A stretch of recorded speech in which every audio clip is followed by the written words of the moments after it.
from the Ticats Audio Network, this is the CFL This Week with Bubba O'Neil.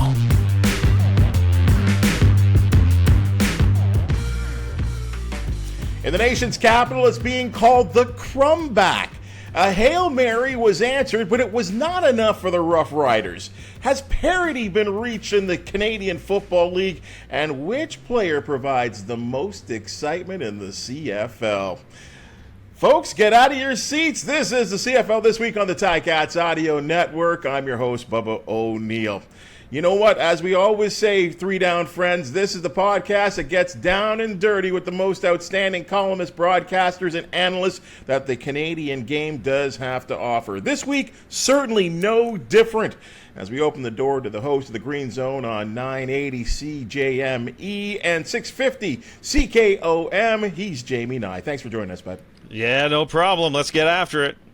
Sadly, it has not been home sweet home for this fella from the Elks Game Day broadcast on 630 CHAD. I see you smiling there, Dave Campbell. Thanks for checking in. I'm smiling, but I'm not smiling. I'm smiling, but I'm not smiling. There you go. Plus, he's the sports editor, and he owns that seat from the Winnipeg Sun. Ted Wyman, we certainly appreciate you for checking in. Hey, glad to be here, guys. Good to see everybody's face. Okay, let's talk about what was one of the craziest weeks we have seen in the Canadian Football League. Let me just recap this slightly. 24 points scored by the Tiger Cats in the third quarter. The Elks, this crazy home losing streak continues. The Argonauts and Alouettes trade punches for 4 straight quarters. In Ottawa, it was called the Miracle on Bank Street #2, and then boy, in Regina, it was just an unbelievable game that had all kinds of emotion and came right down to the very end. I'll start with you, Mr. Jamie Nye. The game of the week was? The game of the week had to be Ottawa winning. I have to go with the Ottawa Red Blacks double overtime with the Dustin Crum coming out of nowhere. As much as, I was at the building in Regina watching that gong show of an ending, it was a little bit slow, but Winnipeg going out and seeing Dustin Crum and seeing that team and seeing Bob Dice and seeing the energy back in the nation's capital, I think that was a game the Ottawa Red Blacks desperately needed, and leads me to thinking some things about Calgary, Ottawa this week, if there could be a upset #2 for the Ottawa Red Blacks. Ted? Yeah, I have to agree with Jamie, and I'll say that just adding to it, I'd say that I just think that was the best game for the CFL. I think the Ottawa Red Blacks doing what they did in front of their fans. They had a long losing streak at home as well. They've been having some declining attendance, but to do what they did in that second half behind a really exciting player in Dustin Crum, I think that's just fantastic news for this league. And, Winnipeg winning all the time is boring. I mean, it's been happening for 4 or 5 years now, and I think for a lot of people, other than in Winnipeg, believe me, because people in Winnipeg are not happy about what happened there, but, I think that the idea of other teams coming up with situations like that and showing that, just because we are behind, just because we're not favored, Winnipeg was favored by 10 points, and just because, Winnipeg has Zach Collaros and that host of players, it doesn't mean you can't beat them. Really thought that was a great job of coaching by Bob Dice, and maybe a star is born in Dustin Crum. That was a pretty fantastic performance. Dave, take it over. Yeah, I mean, I think 3 of the 4 games are really, really good. The one that wasn't was the one that involved the team I cover with the Elks. But I thought Friday's game was really back and forth. But it's Ottawa. It's Ottawa, Winnipeg. Considering the circumstances, it's a David versus Goliath kind of scenario. The way Dustin Crum just hung in there and kept fighting and kept battling. And the dramatic end to the fourth quarter, the dramatic end to the game with Crum, and that fan base they deserve it. I mean, now they've won 2 straight games at home, which is very good for them. Gives you a little hope if you're in Edmonton. You go, well, maybe an unproven quarterback could carry the day one day, and maybe this streak could turn around at some point. But I mean, how can you not How could you not look at what Ottawa did and not consider that being the game of the week? And honestly, the 3 games, especially the 2 on Saturday, if no one ever watched the CFL in their life, this is what you expect out of the CFL. It had everything. The old Bob Cole, everything is happening, and that's what happened on Saturday, especially in those 2 games. Yeah, Bubba, can we go? It's 1A, 1B, and 1C with those 3 games because it's pretty darn close for all of them. And I thought, Jamie, that really, you know what? I'm going to say that I thought the game of the week for me was the Riders game. And yes, I do agree with all you guys there about what happened with the Red Blacks, the David Goliath situation, all of that.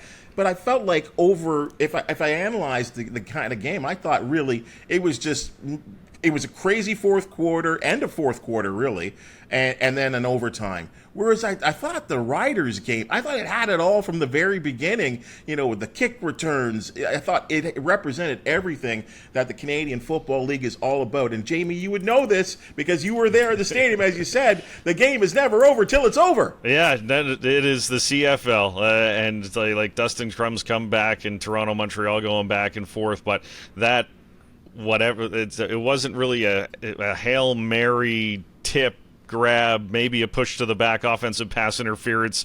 Mason Fine put up a prayer and it was answered with Tevin Jones going to the end zone. And of course the place is going berserk because about 15 minutes earlier it was dead quiet because Trevor Harris was being carted off the field, right? Like that was a wave of emotions. The offense wasn't that good. You had Mario Alford being unreal with 2 punt return touchdowns, and then the injury, and Mason Fine comes in, and then all of a sudden it's Rene Paredes, who seems like he's Mr. Automatic when he has a game-winning field goal by 50+, and there it was again. So, yeah, it was everything you want in a football game, except for the injury to Trevor Harris. And it's more about carrying punches, guys, right? I mean, that's the one thing about that game that was really cool. In Ottawa, it was Winnipeg punched the whole first half, Ottawa punched the whole second half. In that second game, which was, I think both of them really showed the CFL, but that second game, it was back and forth the whole time. And that beauty of the last few minutes in the CFL where so much can happen and you get the ball with whatever it was, 30, 40 seconds left for Calgary, and you can still get down there and get a field goal. This is what the NFL doesn't have, right? It just doesn't usually have it because of the situation with the clock and the timeouts. The CFL is set up for this, for multiple scores in those last few minutes, and we really saw that. Well, hold on. Let me just stop you right there, Ted. And this is the argument that I'm hearing coming out of Regina, or at least some types, is that the touchdown pass, he should, or like on the touchdown reception, he should not have gone in the end zone. That he should have just dropped down at the 1 yard line. Guys, is that a ridiculous thought, Dave, or not? Ridiculous.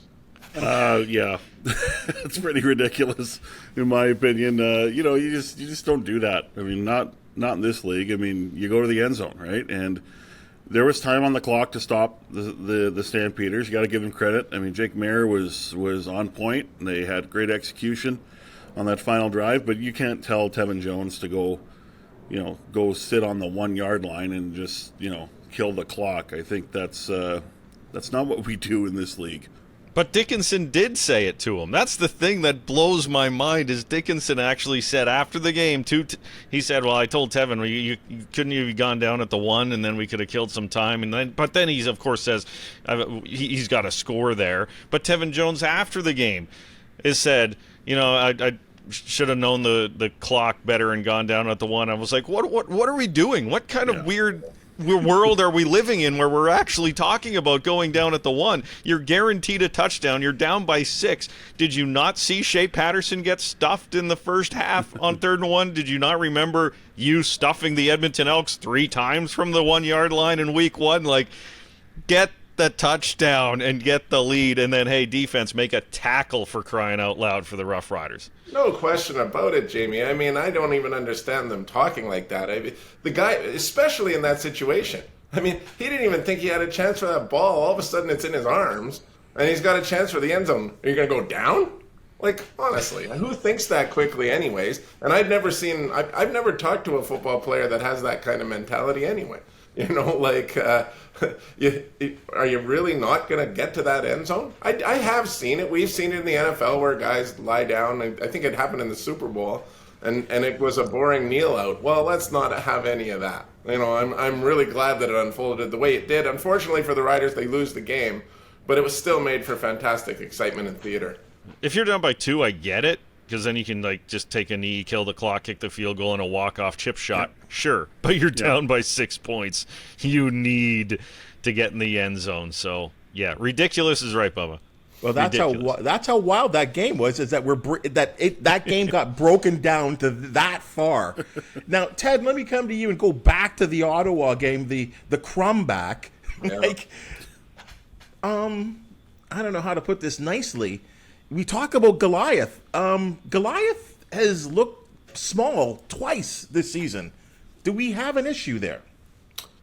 Well, that's the question that's coming up. It really is. I mean, you can't help but think it a little bit. Maybe you're just, the thoughts are creeping in that this Winnipeg team is slipping a bit.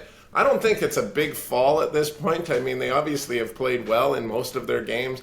They were so far ahead against Ottawa, you can't help but wonder if there was just a little bit of a taking the foot off the gas situation there. And once Ottawa came out and started punching in the second half, they couldn't get back up to speed. But I'll tell you right now, in Winnipeg, I think most of the fans here, the people who are reacting to my Twitter and to the stories that I've written, have basically said, this is nothing but a pure collapse by the Bombers. They're barely even giving Ottawa any credit, and they're basically saying, the Bombers fell apart, they quit, they stopped playing. Well, I don't believe that one bit. I think the Ottawa Red Blacks came out with a really good game plan in the second half, and they wore the Bombers down. Let's not forget, the Bombers actually stopped them twice on downs in the fourth quarter. So they were pressured all fourth quarter long, and they kept making plays to just survive. And then Brady Oliveira fumbles, they get another chance. Wolotarski and Collaros. Wolotarski took the blame on himself for that interception, but between the two of them, there was a pick six. And then, then you've got a situation where this defense has been on the field the entire second half, and Crum comes down and executes a great 94-yard drive. I give Ottawa all the credit for what happened there. They wore Winnipeg down. Which leads us to our second question. And this is a tricky one. I think the best we could say is, has Dustin Crum, Dave, proved anything to you? This is now a second half against Hamilton where he's looked pretty efficient and done what he did in the second half. 3 first downs gained in the first half of that game against Winnipeg, and I believe 20 in the second half. What do we think about this guy? Well, I think first of all, you got to give Bob Dice credit. He could have gone back to Nick Arbuckle because it's the so-called safe route, and he didn't do that. He went to Dustin Crum. I think Dustin Crum, like all young quarterbacks, are learning. Coming off the bench is a lot different than starting the game. It's a different animal. Look, I like it. I mean, you look around the league.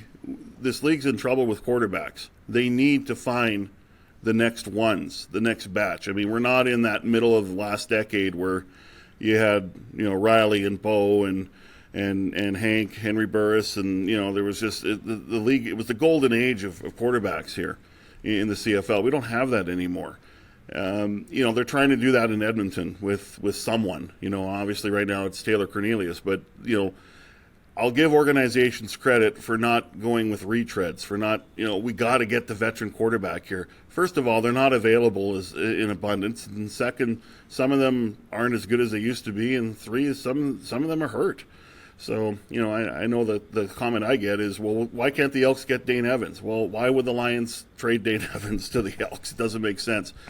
I give the Red Blacks a lot of credit that they it's a risk to go with Dustin Crum, and it may be disastrous on Sunday. Like when they play the Stampeders, he may have a really, really bad performance, and he may not. But I think this league has to find new blood in the quarterbacking, or else this league is just going to look like the XFL or the USFL. That's the worry that I have. So I think I give Bob Dice all the credit in the world that he took a risk. And I think it's a good risk right now, and you got to grow with some new blood here. And there's no time to wait. There's no time for, well, we got to wait for 3-4 years until, he understands the CFL game. We are not in that scenario anymore. You got to know now, pretty much. Jamie, I thought the call by Derek Taylor, the visiting call on the winning touchdown was great. He called him the newest for the day CFL star. Yeah, and that's what it is with quarterbacks. You can do it today, but to be a great one, you have to do it tomorrow, and then you got to do it next week, and then the week after, and then the week after. I think we're learning that with Jake Maier right now. When he came in, it was 300 yards, 300 yards, 300 yards. Oh, he's the next one. The Calgary Stampeders move off of Bo Levi Mitchell, and now this year, it's starting to go. Have other teams figured him out a little bit on how to go after Jake Maier. It is hard to be a consistent great quarterback like we see from Zach Collaros, or as Dave was talking about, the golden age of CFL, when in 2013 I think the starters around the league, I think everybody had one when it comes to a great starter, from Ricky Ray to Darian Durant to Anthony Calvillo, and on the list went, right? So we need Mason Fine to show up this week. Like, the league needs Mason Fine to show up. They need Taylor Powell. They need Dustin Crum. They need these quarterbacks. And if it's Trey Ford ever gets a chance in Edmonton, or Jarrett Dagey gets another chance, they need these guys to shine. So it was nice to see Dustin Crum show that little bit of glimmer that maybe we got a new star to get, like Chad Kelly. It's great to have Chad Kelly play well in his first year as a starter in the CFL.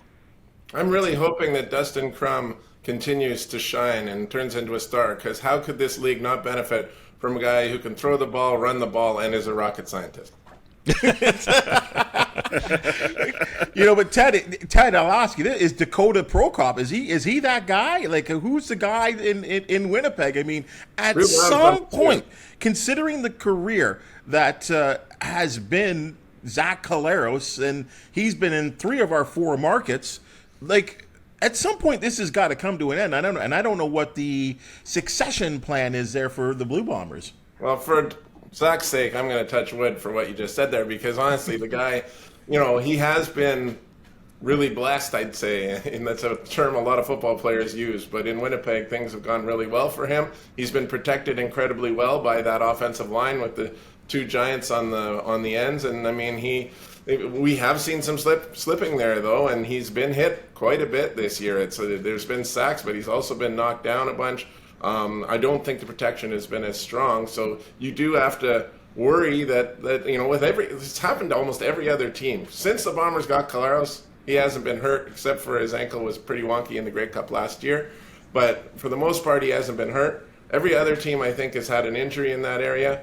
The law of averages are that, at some point he's going to get dinged up at very least. So the Bombers, as far as I would say, would be going with Drew Brown as number 2. Drew Brown's the guy that they've put in there to pretty much handle the office exactly as Zach Collaros handles it. Is he the next guy like Mason Fine? We don't know how he's going to do yet. Dustin Crum, all these backups that are coming in and are getting their chances. I would think a lot of people who have seen Drew Brown play think that he could handle it. I've seen him actually start a game. He threw 2 pick sixes, and he's finished up some games, and he's been in there and done some things. He's done reasonably well. I have no evidence to suggest that he's going to come and be, anywhere close to what the Bombers get out of Collaros. So obviously, Winnipeg really wants Collaros to stay healthy. He's got this is the first of a 3-year contract. He's with the Bombers through the 2025 season, which is when they're going to host the Grey Cup. So the plan is for him to be around here for a while and to be strong. So that's what they're looking for. I do believe that Drew Brown can step in. Dakota Prokop has a lot of experience, but they'd be like any other team if they lost him. It would be a pretty massive blow. It's amazing around the Canadian Football League that we're talking about this, because yes, in the early part of the season, real early, we're talking about the sort of diminished play of some of the veterans, and Bo Levi maybe didn't get out of the gate with Hamilton real quick, but right now, as we enter week 7, we're talking about not just second string. I mean, remember, Ottawa lost Tyree Adams as well too. So Dustin Crum is essentially a third-string quarterback. Jamie, we look at what's going on at Mason Fine. He could be listed at one time, maybe last year, a third-string quarterback. In Hamilton, they're going to start a third-string quarterback this week against the undefeated Argos. It is amazing to me that these. I guess you're going to start to Dave Campbell. You're going to have to kind of look at it as an opportunity for these guys to step forward. Yeah, for sure, absolutely, and and we're getting a flip here just because in the past, not too long ago, if a veteran quarterback went down, you would go find the next veteran quarterback or someone that has been in a CFL offense for a few years. You don't have the affordability of that anymore because they're just not around. So you don't have a choice, and I think it's kind of exposing teams for the better, even though it might be a painful process for the Ticats on the weekend when they play the Argos with Powell, but you never know, right? And I think you have to just not be afraid to take the chance. And again, you don't have a choice here. We need to find the new crop of quarterbacks now. This is the best way of doing it. The tough thing is if Powell has a tough game, for example. Oh, well, because I heard this with Jarrett Nagy when he had the tough outing in Ottawa. Well, I guess he's not a starting quarterback. We're making the judgment very, very fast, and I don't think that's fair. Although right now, don't have really a choice. Someone has to step up, or else you go to the next one. But hopefully that we see a little bit more settling down in the quarterback area. But what are you going to do? You can't go out and just grab quarterbacks like you used to. So you got to go with whoever's the next man up. Just last quick one on this topic, Dave, just coming right back to you. Because I know there's a lot of people that are asking this question. And what's going on with Trey Ford? I honestly think there's a difference in philosophy between head coach and the quarterback. Last year, Trey Ford showed some good things. He won his first start in the CFL in Hamilton. He wasn't great, but he showed that ability to go off script and be exciting. And then, if you remember the play the next week in Calgary or at home against the Stampeders, he was sacked and then he rolled around and threw a 45-yard pass to Kyle Oxley, and then he got hurt 2 plays later, and then didn't see him until late in the year. Had the late start or the start in the final game of the season against the Lions at home, and he was okay. Came to camp and was honestly right behind Taylor Cornelius. I think both of them had a really good camp, and then I think Trey fell off a little bit. And when I hear Chris Jones speak about him, I think he's pretty blunt to the point, saying, "Well, he hasn't played as well." And then you go, well, your number one, so-called, isn't playing that well either. So you kind of look silly. But I do think you got to look deeper, and I believe there are opportunities to get Trey Ford on the field. I got a feeling that Trey Ford doesn't want any opportunity other than quarterback. So, example, Kyle Oxley wanted to be a quarterback last year. He played receiver most of the season. And you can have 2 quarterbacks on the field now, right? And Trey Ford has got an excellent skill set that you can put him on the field, but I believe he is locked into, I'm a quarterback and I'd rather just be a quarterback. So I think that it's more than just he's not performing well, which I do think there is some validity to it. Jones has said it's a lack of concentration in a lot of things I see in practice. So I think it's a philosophy difference, in my opinion, and a little bit of a clash, and that's probably why he's not playing. Ted, to you here. We've been seeing it all over the league this year. Jamal Morrow, he takes 2 punts for touchdowns. We're seeing what we just don't see in the NFL anymore, the kick return or where the punt return. If it's not going for touchdowns, it's going for major yardage. And we're seeing some real exciting plays, and I guess we call them explosion plays. Who's providing the most excitement to you in the Canadian Football League in terms of just when they touch the ball, you've got to lock in and watch because you never know where it could end up? Well, I'm not going to say Jamal Morrow, that's for sure. It was definitely Mario Alford that had those punt returns. So, sorry, that's right. Thank you for that. But, obviously he's a very exciting player. Well, hey man, I love, my favorite thing about the CFL, to be honest, is the kick return game. I love it. I hate how it works in the NFL. There's nothing on kickoffs. The punt returns are almost, it's all fair catches. I understand that it's about safety on that smaller field, but I'm just glad that in the CFL we have the larger field and the ability for these things to happen. Greg McCrae had a 112-yard field goal return last week for Winnipeg. And, I mean, that's an exciting play. People love it.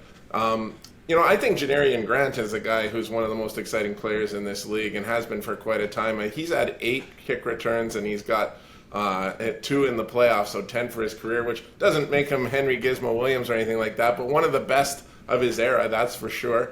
And unfortunately, he's hurt, could be out a while, so I'm not going to say him.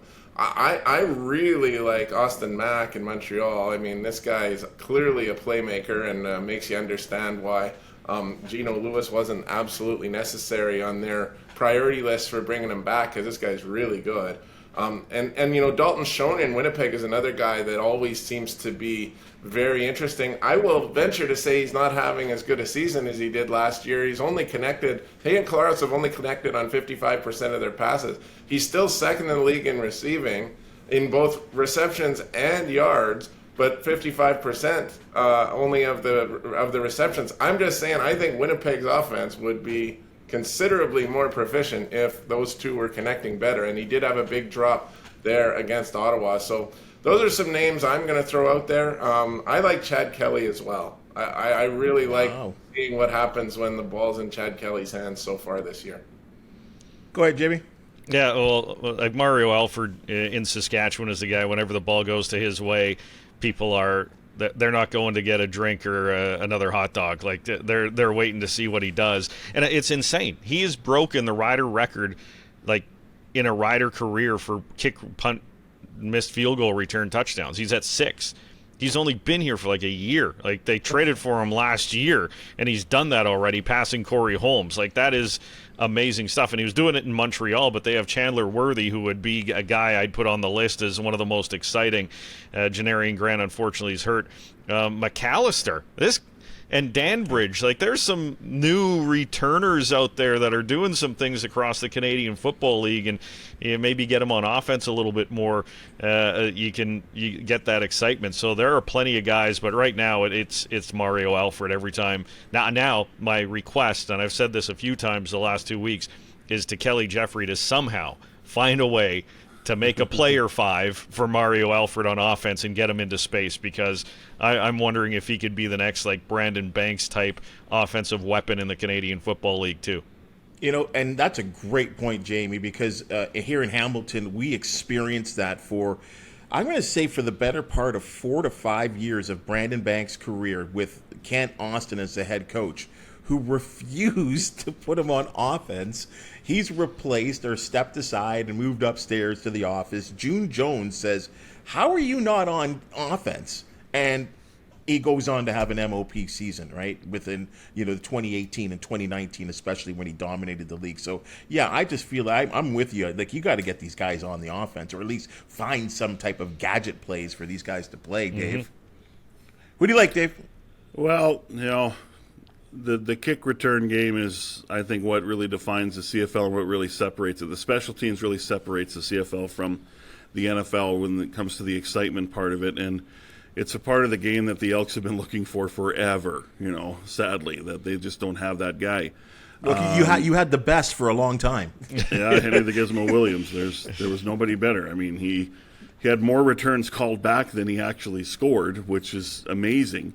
But I look at Alford, I look at the returners that have burned the Elks. There's a lot of them. Alford is definitely one I look to. And Janarian Grant I look to as well. And they're both different, where Alford just hits the hole, hits the seam, and his cutback ability is so good, where Grant is, same sort of skill, but he breaks tackles, and I love that. I love that when a returner can break tackles. We got last year, Terry Williams was exciting with both the Red Blacks and the Lions, and I like that Ted said Chad Kelly. I think having the excitement of a quarterback that can throw the ball, and he's fearless, and he's going to throw picks, but he's fearless.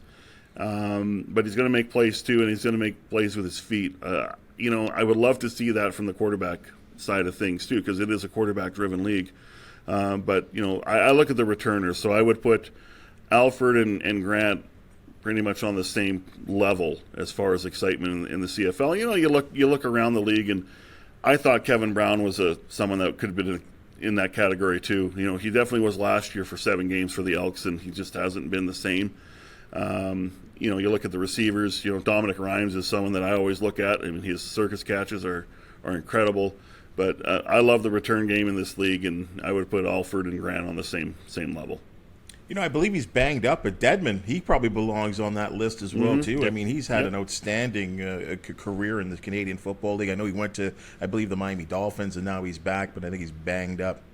All right, guys, this is an interesting question, and I know it's a philosophy for many different people thinking different things. Some people like the dynasty. Some people like parity.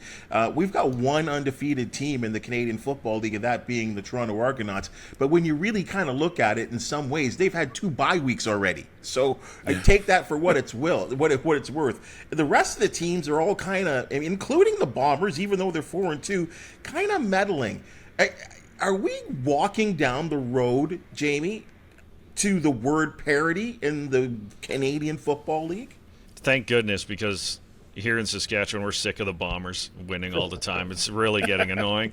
But it is, especially when they're in the Ryder locker room during Grey Cup. That didn't go over very well. But they lost, Jamie. They helped everybody out. Yeah, exactly. Thanks to Chad Kelly's comeback. But parity, like this week, parity's great. We need it. We can, especially at the bottom of the standings. Like when there's at the start of the year, I'm thinking, is Hamilton, Ottawa, and Edmonton all going to be bad? Like, is this just going to be a walk for the 6 teams to make the playoffs? And it's like the free space on the bingo card for that's not good. But now Hamilton's rattled off 2 straight wins. Ottawa's rattled off 2 wins. They have a good young quarterback. If this was 3 weeks ago, I'm picking the Calgary Stampeders automatically on Sunday over the Ottawa Red Blacks. I'm picking the Red Blacks this week because that was fun. I want to see a repeat of Dustin Crum. I believe in magic a little bit here.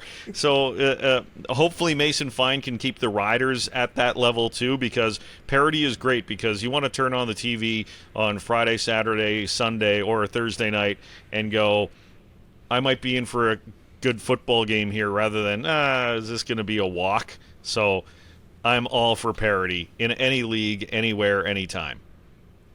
Ted? Yeah, the first couple of weeks of the season are basically preseason, and I think that's one of the reasons why I thought Winnipeg really dominated in those first couple of weeks, and they looked just like they did previously. But then since then, it just seems like the other teams have found their way a little bit more and have been able to implement their game plans and impose their will, and that's how Winnipeg has sort of been brought back to the pack. Toronto is very much the elite team in the league right now. I mean, not only are they 4-0, but I think they're averaging 38.7 points per game. That's an incredibly high number, and that's going to make them awfully tough to beat. If you can't keep them off the scoreboard, there's not that many teams in this league that can put up more than that. So I really like the way they look, but I'm sure they're beatable. BC has proven, Toronto proved that BC was beatable, but they're a very exciting team as well. It is good for the league, Jamie. I'm going to admit it. It's good for the league that Winnipeg has been brought back to the pack, because I think they were 15-3 last year and 11-3 the year before. So that's 2 pretty darn good seasons in a row, and they won the Grey Cup the season before that. So you don't need that all the time. I can tell you guys, Dave, I can tell you when I was a kid growing up, I hated that Edmonton won all the time. And, it was just, come on, give someone else a chance, right? So I can understand it coming from the rest of the league here. I think parity is the best thing that could possibly happen in this league. And you had this past weekend, no lead is safe. It didn't matter what the odds were, who won these games. And that's absolutely great as far as I'm concerned. But Ted, we had Jeff Hamilton in from your market a couple weeks ago, and he's talking about how the people at IG Field, they're booing the Bombers. Like, they're booing the Bombers. Like, talk about impatient. Imagine what would happen if the Elks jumped out to a lead this week, right? I mean, I could see please. that happening. Oh, please. I want to see that. Let's go. I would love to see that. Last week. Yeah, there's a few grumbles there, right? But the Bombers came back strong in that game. Look, people do get impatient. Hey, 30,000 people showed up. If they want to boo, they can boo. The Bombers are doing great at the gate. The games are an absolute blast. It's a fantastic atmosphere. And it's exactly what this league would like to be in every single market, with that kind of atmosphere, with that kind of crowd. And if they want to boo, go for it. The Bombers, they deserve some leeway, in my opinion, because they've been pretty darn good, and they still are pretty good. But, fans pay what they pay, and they can do what they want. Dave, I waited for you to answer this question last, and I know this could be tough at 0-6, but your thoughts? Well, I see tiers in the league, right? I mean, the top three are Toronto, BC, Winnipeg, however you feel about that, and then there's a drop off. The Riders are in there in that middle tier, probably maybe the best of the middle tier, and I'm happy to see that Hamilton has won, has started to win, Ottawa started to win, Calgary won. Because maybe those teams who are kind of near the bottom are starting to inch up a little bit more. And then the Elks, it's far and away they're the worst team in the league. No one can hide from that. So I think it's good that you're seeing the bottom teams win, because then that just means hopefully we're going to get more competitive games, starting with this week. And can they challenge that top tier? I think that's the key is, how much of a threat are these teams to those teams? And obviously I do agree there's a little bit of cracks with the Bombers, although it's not that bad. I still think they're a very good football team. But, I think it's good that the Ottawas, the Calgarys, the Hamiltons have started winning here. Ted and Jamie, I don't know how you guys at the beginning of the season when you did your preseason prognostications. I will speak for myself. Dave, I had the Elks as taking major steps this year. Was I out of my mind? I said 9-9. And I guess I was betting on improvement from Taylor Cornelius. And there's a lot of controversy about him. Why did they give him that 2-year contract with 50% guaranteed in year 2? It doesn't look very good right now. But at the time, he was showing some progress. There were some warts in his game, but he was showing the ability that, okay, maybe he can start inching up and being one of the better quarterbacks in this league, and it hasn't happened. And they would have lost him to the XFL. He would have walked. There's no question about that. So, Chris Jones did what he felt he needed to do, and that was sign Taylor Cornelius. So I had them at 9-9. Far and away from that now, it looks like. But, you look at week 1, they should have beat the Riders. They should have scored a TD from the 1-yard line, for goodness sakes. And if that happened, who knows? Who knows what this would have done to this team's psyche? They're not a very confident group. That you talk about belief versus doubt. And that's a very thin line, in my opinion. And you look at the game last Thursday, they get a turnover on the first play on the kickoff, and then they flounder that. They only have to settle for a field goal. But they were kind of balanced, right? But it's an example, and then Tim White gets the big gain, and then they score, and then there's a sag. This team waits for the catastrophic moments to happen, and when it happens, it's spectacular. It's unbelievable.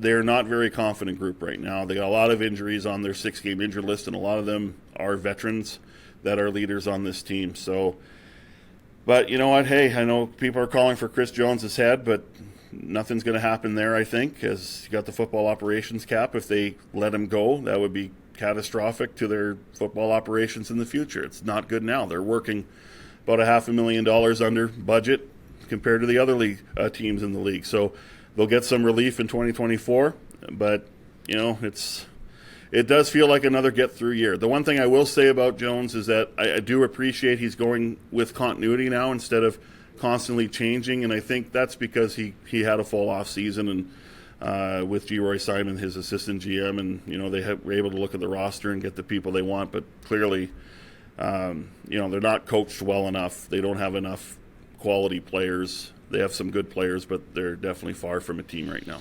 Yeah, and I had the not 9-9, but I had the Elks competing for kind of could it be a crossover spot for them because I witnessed it with Chris Jones in Saskatchewan. In 2016, he took over a 3-win team. It was only a 6-win team that year, and then the next year they took a big jump, and they were a Ricky Ray drive away from going to the Grey Cup through the East in 2017, and then in 2018, they were hosting, a West a playoff game. So that's where I went, okay, here is the trajectory of what Chris Jones is going to do. He's going to throw all the stuff at the wall and see what sticks in year 1 and refine it in year 2. And I'm stunned. I'm shocked that the Elks are 0-6. I truly am, because I thought it was going to be a much better season. And hey, to Dave's point, they're a CJ Sims brain fart and a 1-yard gamble or 1-yard stuff away from being 2-4 rather than 0-6. And the Riders would be 1-5. Wow. And I'm sorry. I just honestly, I want to chime in and just say Chris Jones just needs to be better. Based on what you've said here, Dave, it makes sense. I understand the constraints that they're under, but he has to be better. I do not think he's done anywhere close to a good enough job. I don't think his personnel decisions have been that great, and I don't think he's coaching well with what they've got right now. And his steadfastness with Taylor Cornelius. I mean, how many quarterbacks get this many chances? That being said, if I'm the Elks, I'm throwing Taylor Cornelius out there against Winnipeg this week on a short week, trying to rebound from what just happened, and I'm letting him run wild. I mean, look what happened when the pocket collapsed. Dustin Crum was gone, and it was designed really well because there was nobody there in the middle, and he was able to run like crazy. Taylor Cornelius can do that. What you just need out of him is to throw the ball with some accuracy when he needs to, but he doesn't have to do it all day long. And I'm sure the Bombers are going to be trying to be prepared for that. They don't want to let him beat him with their legs. But I'm telling you, they're practicing once this week, and that is today. And then they have a walkthrough tomorrow, and then it's the game. There's not a lot of time to prepare for this Elks, what the Elks are going to bring. Well, as long as Taylor Cornelius remembers that he's a right-handed quarterback and not a left-handed quarterback, and I think we'll be okay. Well, that's just it with the Elks. Man, they really love to do crazy things to lose games. Like Taylor Cornelius, left-handed, CJ Sims, and then 1 yard, can't execute from 1 yard. It's man, the Elks are finding new and creative ways to lose, but that's why they're 0-6, I guess. Well, maybe they turn into the new Red Blacks very soon in the second half, or at least in the next third of the season. Guys, our Week 7 has the potential in many ways to be as good as the week we have just visualized and been shocked about and have been talking about. Let me run through the games. Elks at Bombers. Argonauts, Tiger Cats, Riders and Lions, Red Blacks and Stampeders. Ted, the game of the week will be. Oh, man, this is a tough one, I tell you, because I'm really excited about that Ottawa-Calgary matchup after they're both coming off of wins. But and I also really want – I'm always excited about Toronto-Hamilton. I think it's a great matchup. With Toronto playing as well as they have been and Hamilton coming – off playing a lot better lately. I think that's the one that I would pick if Hamilton had healthy quarterbacks. But then again, we've seen a rookie come in and do something that he did already. So maybe it's still my pick. I really like that that Hamilton-Toronto game. I think more people need to be watching the Argos and understanding just how good they are. Maybe nobody in Toronto cares, but the rest of this league loves people across this country love the Canadian game, and the Toronto Argos are an exciting team to watch. So that's the one for me. Dave? It's clearly Thursday's game. I mean, come on now. Elks and Bombers, come on. No. I'm looking, honestly, I'm looking at Red Blacks and Stampeders because whoever wins this game, that's a huge victory. Someone's going to win their third game of the year, and they're going to be able to separate, if you're the Stampeders, a little bit from the pack, and obviously potentially tie the Riders. Or if you're the Red Blacks, if they win that game, boy, what a win that would be. They'd be second in the potentially second in the East. So I look at that game. It's two and three teams, but boy, the consequences of a win is very, very positive, and the consequences of a loss is I wouldn't say devastating, but it'd be tough for that team that would lose their fourth game. Jamie, before we go to you, like the Stampeders, we haven't really touched much on them. Do they have an identity? Like, do we know who they are? No.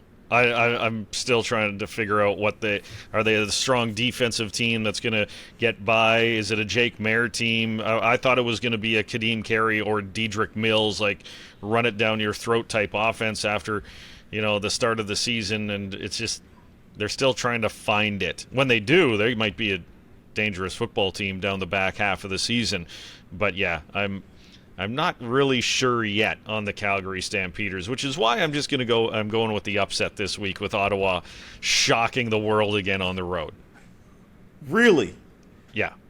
I am. Yeah, I'm picking the Ottawa Red Blacks this week. I like now, it. I know what Calgary's going to do. They're going to spy all over the place on Dustin. Like, he is not going to have the space that he had against the Winnipeg Blue Bombers. But I also like chaos, and I've been picking a lot of favorites this year, and I'm getting bored. So I'm going to go – I want to see chaos. I want to see the Elks beat Winnipeg. I want to see Mason Fine light up the BC Lions. Let's go Taylor Powell against the Toronto Argonauts to hand them their first loss. Give me chaos like I got in Week 6. It gave me an appetite for chaos. I want more of it this week. Does that mean you're taking the Elks, Jamie? No. I want to see it. But I'm not taking the Edmonton Elks.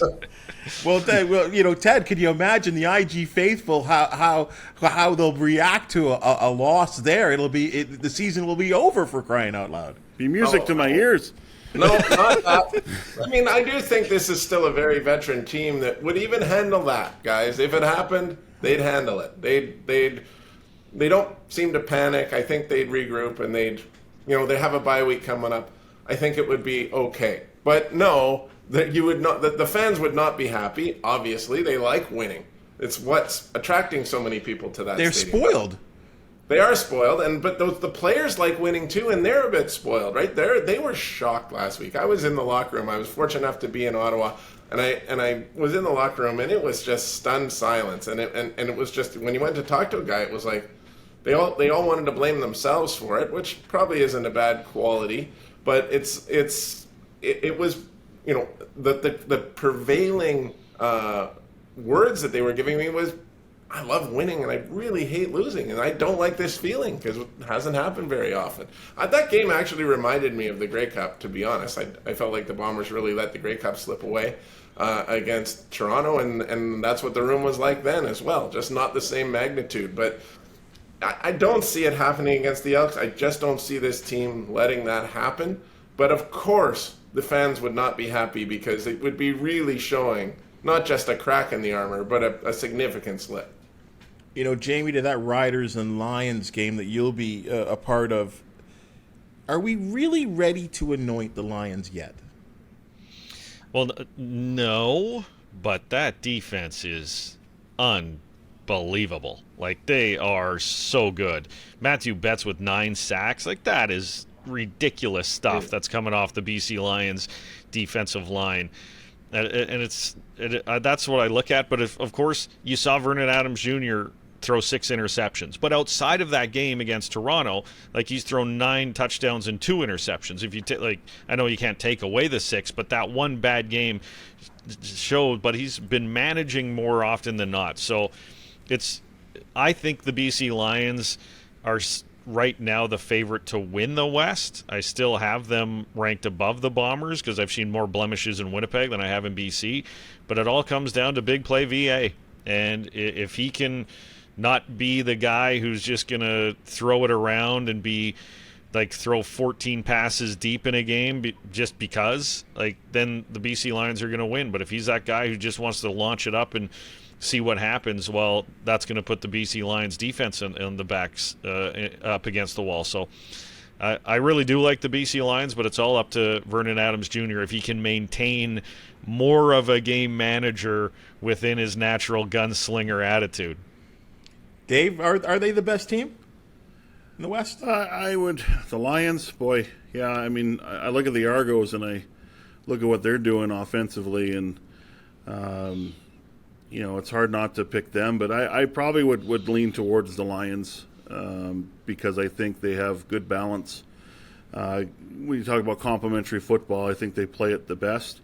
The Bombers, I think, will be up there and will challenge. My concern is their aging and what does a long season do to them when we get to October, and get to November. And, as Ted referenced, the O-line hasn't provided the same protection. I mean, there are times where Stanley Bryant has looked old, Let's just be blunt. And they have a lot of 30-plus on that team. But I think they'll be there and challenging.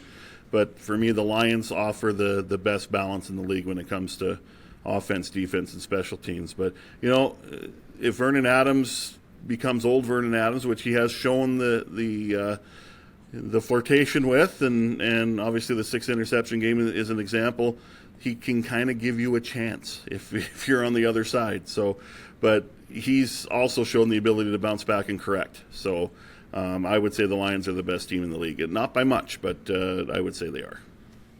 Well, the table has been set for what could be another outstanding Week 7. Folks, the CFL this week, just another example of the outstanding, informative, entertaining, and fun content you can enjoy on a daily basis on the Ticats Audio Network. As we always ask you, link, subscribe, share, comment whenever you listen. You'll listen to your favorite podcast, and hopefully it's a CFL this week, because we love bringing these guys, and we really appreciate your opinions and fun facts, guys. Jamie, when our listeners or this part of the country want to contact you or talk CFL football, how do they do so? At Jamie and I on Twitter is the best place to find me, and of course, check out the Green Zone. We talk in Saskatchewan. We talk a little bit of CFL football on sports shows, just a little bit. I talk a little bit with you, Jamie. You talk a lot. Well, you can't talk about Bedard any longer, so it's tough times for the time being. Exactly. That ship has sailed, so we'll hope for the next iconic WHLer to come through Saskatchewan. Ted, of course, we want to read your content in the Sun, and how else can we contact you? WinnipegSun.com. Of course, we've always got tons of Blue Bomber coverage. We love covering the CFL and do it every day. So that's a great place to start. And Ted_Wyman at Twitter is a good spot. I'm on Threads too, but I haven't really. I know. Yeah, we all went on. Yeah, we went on the Threads and then went, no, Twitter's not dead yet. So not yet. Okay. Not yet. Hey, Dave, are you on social media, Dave? Yes, I am, sadly. Dave_Chet on Twitter. I will be on Twitter until Elon breaks it finally, breaks this medium into bits. Then I'll probably join Threads. And if you want to find Elks content, you go to 630ched.com/the Elks page and fill your boots there. Yet another outstanding conversation of CFL football. Folks, enjoy Week 7. And guys, thank you so much for joining me. This has been another solid performance on the CFL this week. Again, you can find us every single week talking CFL football on the Ticats Audio Network. I'm Bubba O'Neil. Enjoy Week 7, and we'll talk to you next week.